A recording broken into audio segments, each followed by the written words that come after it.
9 de la mañana, 17 minutos. Hoy más temprano le decíamos que íbamos a tener nuevamente a Nicolás Lucich con mucho gusto aquí en la mañana de Arriba Gente, un poco motivado por el aumento del 9% de la nafta. Pero bueno, hay varios temas. Está la rendición de cuentas en el Parlamento, una situación en la República Argentina que no termina de asentarse y que uno no sabe todavía aún qué repercusiones puede seguir teniendo en nuestro país. Así que, para arrancar, bienvenidos, buenos días. Buen día, Humberto, Danilo, Lore, ¿cómo están? Bienvenido. Bueno, por más que uno quiera distraerse con el Mundial, quedó claro ayer en redes, Nicolás, que para la gente no pasó desapercibido el 9% del aumento de los combustibles. No, y era algo más que se preveía, ¿verdad? Humberto, amigos, el petróleo, fíjense ustedes, el petróleo subió en el último año,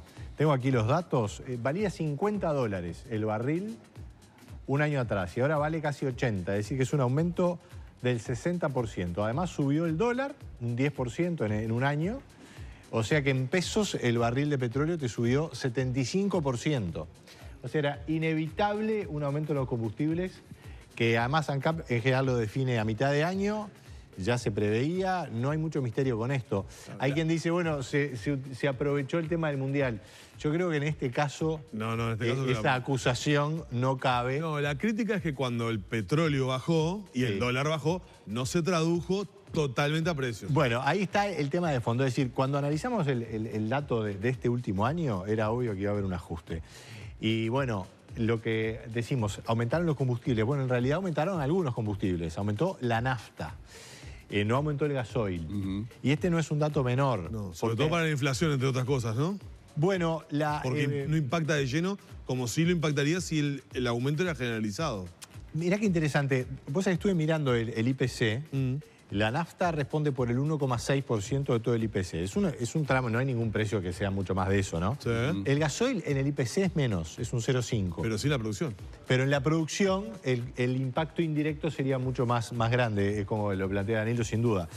Ahora, ha habido un contexto político, porque los productores venían planteando, bueno, tenemos problemas de la producción, realmente los hay, el problema de competitividad, el costo del Uruguay. Entonces se achicó hasta hacerse prácticamente imposible que se pudiera haber ajustado el precio del gasoil. Hubiera sido hasta escandaloso aumentar el gasoil. Por lo tanto, se decidió ir por el lado de la nafta.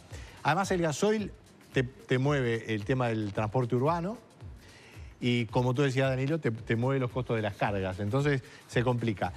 Y la nafta, lo que tiene además, le da al gobierno, le mantiene al gobierno la capacidad de recaudación. Claro, porque la nafta tiene más del 50% de impuestos.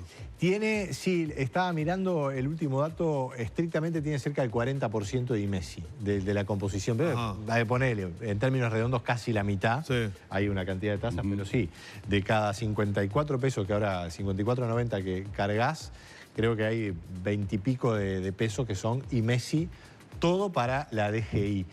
La recaudación del IMESI, dicho sea de paso, de combustible, que va con la inflación. En lo que va del año no bajó ni creció, pero en el mes de mayo, que fue el último dato, hay una baja en la recaudación, hay menos consumo de combustible. Claro, lo que digo es que el gobierno recauda más desde el punto de vista impositivo a través de la nafta que a través del gasoil. Absolutamente, absolutamente. Entonces, bueno, se decidió eso. Y entonces, ¿qué pasa? Es claro que en el último año iba a haber un aumento. Ahora, como lo comentaba Danilo recién, durante años estuvimos con un petróleo que bajó y los combustibles ni se movieron. ¿Por qué? Porque había que tapar, había que cubrir, había que recomponer la situación financiera de ANCAP, que venía muy embromada después del ciclo de grandes inversiones, desajustes de costos, inversiones que no fueron fructíferas, al contrario, es decir, todo un gran descalabro que lamentablemente transcurrió ANCAP, que se tuvo que recomponer en este periodo que básicamente va de 2014 hasta ahora, con petróleo muy bajo y los combustibles que siguieron estables o al alza. Haciendo caja. Haciendo caja con un margen enorme. Lo que hace la URSEA, que es la Unidad Reguladora de Servicios de Energía y Agua, hace un cálculo que se llama la paridad de importación. ¿Cuál sería el precio del combustible si en vez de comprárselo a ANCAP, se lo compráramos a un proveedor internacional en el mercado? Durante muchos años, en el caso de gasoil, el precio de ANCAP estuvo entre 25 y 30% por arriba de lo que hubiera sido importarlo. Es decir, una brecha enorme que fue un sobrecosto para el consumidor de gasoil. En nafta la cosa anduvo más pareja. La diferencia con la paridad de importación ha sido del 5 o 10% por allí. Ahora, al quedar quieto el gasoil y subir el precio internacional del petróleo y también la paridad de importación de gasoil, se está emparejando. Hoy el gasoil se mantiene en 40,40 y la paridad de importación te está dando 36, 37 por ahí. Es decir, hay una diferencia, pero no mucha. Y en nafta, que no venía con mucha diferencia, ahora se amplió un poquito. Es decir, que hay una paridad de 50 pesos, un poquito menos. Así está planteado el panorama. Se decidió cargar sobre el lado del consumo para no afectar más todavía la producción y los costos de producción. Ese es el escenario con los combustibles. O sea que no cambiaría tanto si hubiera importación de combustibles como reclaman algunos en estas circunstancias. Hoy no sería una situación, Lorena, de una diferencia tan grande. La diferencia viene por el lado competitivo, porque hay una diferencia de un 40% con Argentina. O La diferencia la hubo en estos años. Claro. O sea, fueron años de una sobrecarga al sector productivo. Además, cuando venían bajando los precios de venta de las exportaciones uruguayas, Seguro. tuvimos que pagar el sistema productivo un sobrecosto realmente pesadísimo. Ahora se empareja. Ahora, esa paridad de importación es una paridad general. Lo que menciona Darío es el problema que tenemos en la región, porque la verdad que en Argentina el precio de combustible, bueno, les estoy diciendo, la paridad de importación está bastante cercana al precio actual, poquito por abajo, pero un poco más pareja. Pero en Argentina y en parte también en Brasil está mucho más barato el combustible. Y sí, lo que pasa es que Argentina ha hecho una devaluación tremenda de la moneda, lo habíamos comentado aquí hace algunas semanas. Sí. Y lo que hay un problema es para sobre todo la gente de la frontera, ¿no? Además, Argentina y Brasil compiten con nosotros en algunos mercados de carne, de granos, ahí no podemos separarnos mucho de los costos. Pero ahí hay otra historia, porque Argentina está con una gran inestabilidad, está con el dólar totalmente inestable y además los precios de los combustibles también van para arriba y para abajo, todavía no han logrado estabilizar cuál va a ser el precio de referencia. Entonces sí, está baratísimo porque devaluó el dólar. Y es algo que va a haber que atender. Seguramente ahora se está analizando volver a darle a las estaciones de servicio del litoral la exoneración de parte del IMESI para que haya un precio un poco más parejo, ¿verdad? Ahora, Nicolás, justamente y yendo a lo de Argentina, cuando se da la situación en Argentina de su devaluación y nosotros, coincidentemente o no coincidentemente, porque operaron otros factores, tenemos un salto en el dólar, unos escalones que no volvieron al lugar, sino que quedaron en esos escalones, todos sentimos, por lógica razón, porque hay una importante dolarización de nuestra economía, que en un montón de costos de nuestra vida cotidiana, también esos escaloncitos se fueron para arriba. Ahora se viene el combustible.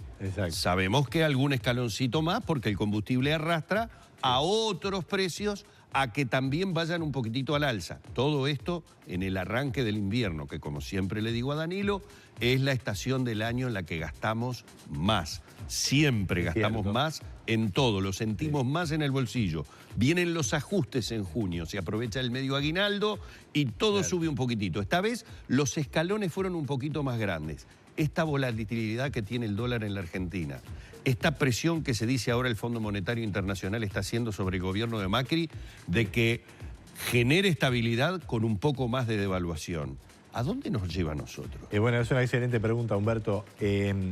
Uruguay ha hecho las cosas notoriamente mejor que los vecinos, lo cual puede ser un falso consuelo, porque tenemos nuestras complicaciones. El déficit fiscal del Estado uruguayo lamentablemente volvió a crecer en el dato al mes de mayo y se fue al 4% del PBI. Son 2.400 millones de dólares de brecha entre ingresos y gastos. Ahí se pueden hacer algunas salvedades, porque ahí hay mucho de costo, por ejemplo, de intereses del Banco Central, que está incurriendo en eso porque hizo mucho compra de dólares. Pero más allá de esas salvedades, estamos con un problema fiscal enorme. Para planteárselo a los televidentes de una manera más práctica, de cada 100 pesos que gasta el Estado uruguayo, recauda 88. Los otros 12 pesos los tiene que salir a pedir. Los tiene que pedir prestado. Y Uruguay tiene grado inversor, tiene buen prestigio financiero, tiene una buena posición financiera, absolutamente diferente a la de Argentina. Es el día y la noche. Uruguay emite deuda, coloca al larguísimo plazo, 20, 30 años, obviamente paga una cierta tasa de interés, pero que es una tasa acorde a lo que es un país grado inversor. Ahora, estamos jugando en el límite y ahora ya ha pasado de la raya, ya que estamos hablando del Mundial. Estamos jugando, y además ahora con el VAR te están mirando con lupa. Vienen los árbitros y hacen... Entonces, y claro, estamos digamos, medio dormidos en los laureles en materia financiera. Y ahora la discusión política, que es de muchos reclamos de muchos gremios estatales para aumentar el gasto, lo que te está es agudizando el problema. Porque hay que recordar lo siguiente, el Uruguay hizo un ajuste fiscal, se definió en 2016, se aplicó en 2017.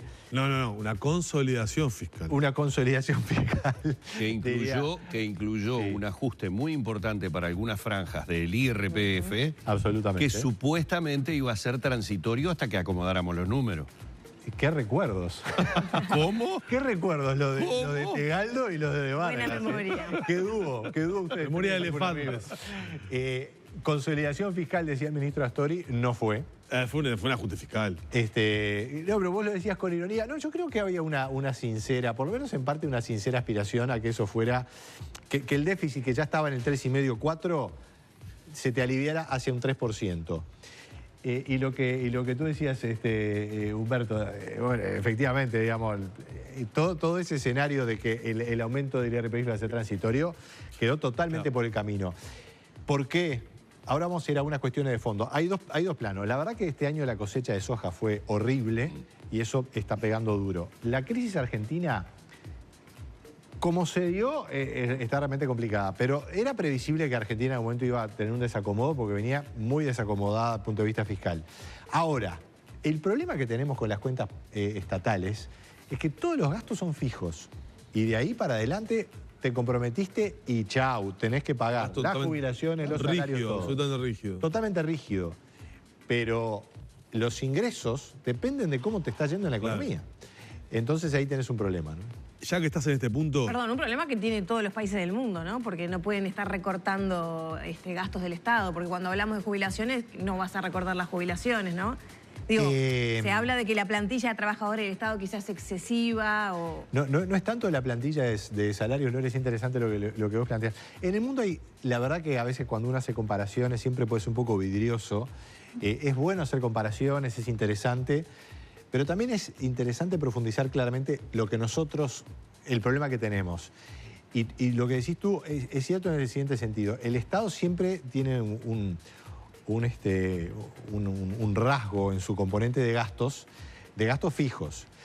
Pero Uruguay bien podría tener una estructura de gastos mejor, donde pudiera tener más porcentaje de inversión, donde pudiera tener más libre albedrío de cómo aplicar el gasto o no, más flexibilidad. Y ahora la discusión va a ser la calidad de gasto ahora, en el Parlamento, entre otras cosas. Claro. Ya que estábamos en el punto del déficit y veníamos del tema combustible, quiero contarte algo. Gran calentura en ANCAP con las declaraciones de Astori. El sábado en el Parlamento cuando entregó la rendición de cuentas. Porque Astori entrega la rendición de cuentas y los periodistas que lo estaban esperando le dicen, ministro, se conoció hace pocas horas el dato del déficit. 4 puntos de déficit. No, es algo coyuntural, dijo Astori. Es bien puntual el déficit de estos 4 puntos que se explica por las compras excepcionales de ANCAP de stock. Y eso calentó la interna de ANCAP. ¿Saben por qué? Ayer me lo decían de 2 lugares. Me lo dijo gente de la oposición y gente del oficialismo también, cuando estuve ayer en ANCAP. Porque, es cierto, hubo compras excepcionales de ANCAP para ayudar en el stock. Pero en el déficit anterior, cuando estuvo parada la refinería que no hubo compras, no se ponderó esa explicación. Claro. Y ahora sí se hace. Entonces la lectura era, se utiliza esto para justificar cuando conviene. Sí, la verdad que está muy interesante. En realidad, Danilo, es un nuevo capítulo de ese gran enfrentamiento político entre el astorismo y el grupo de Sendic. Sí. Y detrás de eso, entre el astorismo y Mujica. Sí. Tú recordarás bien, Humberto Lore, aquellas cartas cruzadas en el arranque del gobierno, con un lenguaje hasta casi de boliche, ¿no? Esta discusión no la queríamos, había dicho Astori, no la queríamos hacer pública, no la empecé yo. Y así arrancaron aquella carta de Mujica de Astori, que quedamos todos así. Porque cuando no hay una consistencia de punto de vista de la definición presupuestal, es un problema serio. Y dicho sea de paso, es lo que está pasando ahora en Argentina, donde ven que la cosa no se puede acomodar y empiezan a haber declaraciones disonantes entre distintos ministros. Cerrando paréntesis, el tema en Argentina viene muy, muy complicado. Bien complicado. Ahora en Uruguay... Y la solución de Carrió es que den propinas. ¿Vieron de la Carrió? Sí, que la solución es a la clase media que dé propinas. Lo que pasa que, por favor. Lo que pasa es que hay un problema bastante serio, y es que no hay que negar lo que es la capacidad política de los gobiernos, de decir, bueno, yo establezco este determinado mensaje, convenzo a la gente por este otro lado, tratamos de... Pero las cuestiones de la economía, a la larga, predominan y tienen mucho peso. No se puede... Argentina... Macri hizo una suerte de gran desconocimiento de las cuestiones de la economía, no porque no la sepa, sino como que las puso a un costado para consolidarse políticamente. Y creo que al Frente Amplio y al gobierno le ha pasado un poco lo mismo, es decir, preocupado por los ciclos políticos, está todo el tema de la inseguridad, ha evitado tomar decisiones más a fondo en materia económica. No las ha evitado todas. Haber aplicado este ajuste del IRPF ha sido muy duro realmente, ¿no? Muy duro. Pero aún así no se logró consolidar la situación fiscal. Lo de ANCAP, cuando para la refinería, desagotás el stock, entonces dejás de invertir, o lo reducís y tenés un beneficio transitorio. Después, cuando arrancás de vuelta, lo tenés que aumentar. Es totalmente neutro. El problema fiscal que tenemos en Uruguay es básicamente el sistema jubilatorio y además todos los compromisos de salarios, que no son tantos. De cada 100 pesos que gasta el Estado, son 30 pesos jubilaciones, 15 pesos salarios, nada más que 15 pesos. Y después hay una cantidad de transferencias y otra cantidad de cosas que suman más de 25 pesos, 25%. El interés de la deuda son 10 pesos. Porque ahora está la discusión de la deuda, ¿no? Sí. O surgió de vuelta. Y ya nos tenemos que ir, pero en el bolsillo, inflación, yo ya vi que haciendo los mandados, que de a 5 pesitos ya me están subiendo todo. Y espera, la repercusión de este 9%. ¿Saben una cosa? Que Lorena y Humberto están preocupados por la inflación, y es legítimo, y estamos todos preocupados. Es una inflación altita la de Uruguay. Es bien a la uruguaya, no es un desastre. altita. Pero tampoco está muy bien, ¿no? Es desprolija, pero no mucho. El problema más que la inflación es el empleo. El problema hoy en Uruguay es el empleo, y el empleo es el eslabón con los problemas sociales. Estamos con una crisis de seguridad, con una crisis social que lamentablemente no se ha podido resolver, gravísima. ¿Y cuál es el aporte que puede hacer una economía sana? Dar empleo. Y no se está logrando. Ahí está el problema, más allá de la inflación. Bueno, Nicolás, como siempre, un placer tenerte acá en la mañana de Arriba Gente. Un poco más claras las cuentas, aunque todavía no nos damos.